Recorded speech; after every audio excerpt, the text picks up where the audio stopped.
If you want, for example, to change the button new to add new, you will do that by going to the Virtual Form Designer.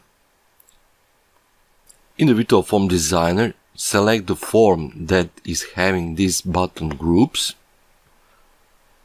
Go to this button group by clicking on this button to choose the existing or create new buttons group.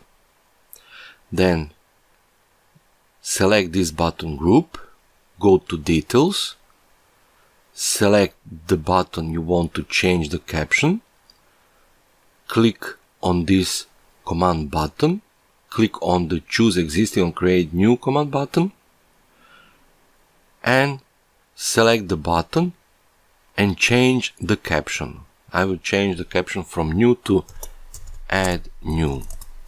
Save changes, and let's go exit the Virtual Form Designer, and let's open the form to see the changes that we have made.